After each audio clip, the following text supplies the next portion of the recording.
Hello again, it's Gary Foster with another video tip for you on how to promote and develop your professional practice. What I'd like to talk about today is something very close to my heart, and that's networking.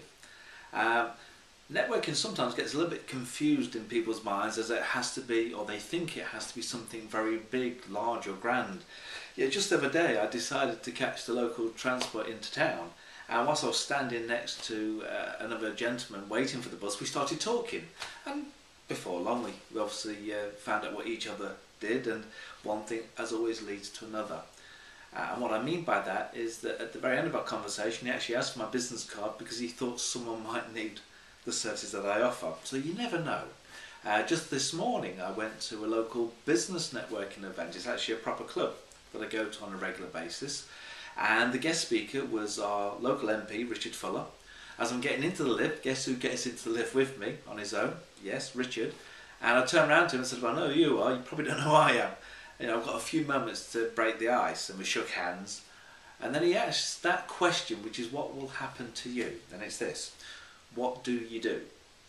How you answer that can make a big difference on a person's perception and their ability to remember you. What I always say to that question is this: well, actually I help people overcome their fears, phobias, depression and panic attacks.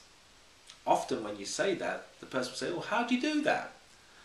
In Richard's case, he said, oh, I suppose you get a lot of people who are afraid of lifts. I said, yeah, especially when they're very small. At that point the lift did stop and we exited. So the actual formula in networking when you're introducing yourself is not to tell people your job description. So for example, if I said to someone who asked me what to do, if I said, oh, I'm a hypnotherapist, that's not what I do, is it? That's what I am. So you see, people get that a little bit confused, and you'll get that an awful lot when you do go around networking. Looking at a headline that grabs people's attention. So for example, you could do it this way. This is based on what's called the elevator script. So you're having a little chat, or you walk into a room where there's a few people. Best thing to do is just see where there are open clusters, and that's where people are in like an open sort of semicircle. If people are very much face to face, they're in a conversation, so don't go walk and butt into them, that's quite rude. But if you do catch the eye of someone, you'll often find they'll introduce you, or they'll open up the circle to you. So when they say, oh, so what do you do then? What you can say is this: well, you know how some people suffer from fears and phobias? And they might say yes, and then what you can say is, well, what I do is I help them overcome that. And they go, oh, well, they might say, well, how do you do that? And then you can possibly say, well, actually, I do it in a very gentle, drug-free way. We have a very specific technique that we use to help people overcome their fears and phobias.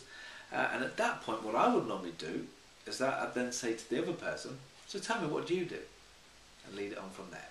Often what happens is that there might be an exchange of business cards. I do suggest, and I did have a chat with you a little while back, I remember, on business cards, that you do exchange, and maybe make a note on your card about something that they need. They might need something to help them in their life or in their business.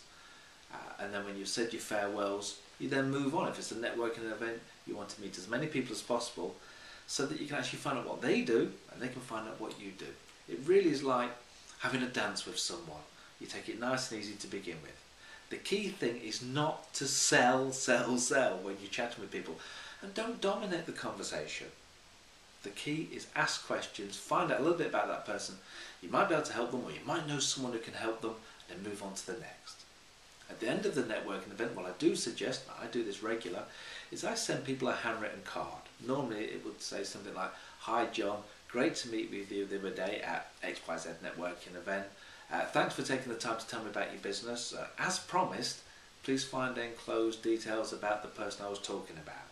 So what I'm doing two things. The first, I'm making a physical connection with that person again by sending a thank you card. And secondly, I'm actually following up on something I said I would do. That means that when I say I'm going to do something, I do it. They can rely on me. Nice little tip there. So have fun. Go about looking for networking opportunities. You'll be quite surprised about the amount of business, both referral and by word of mouth, that will come in when people get to know what you can do.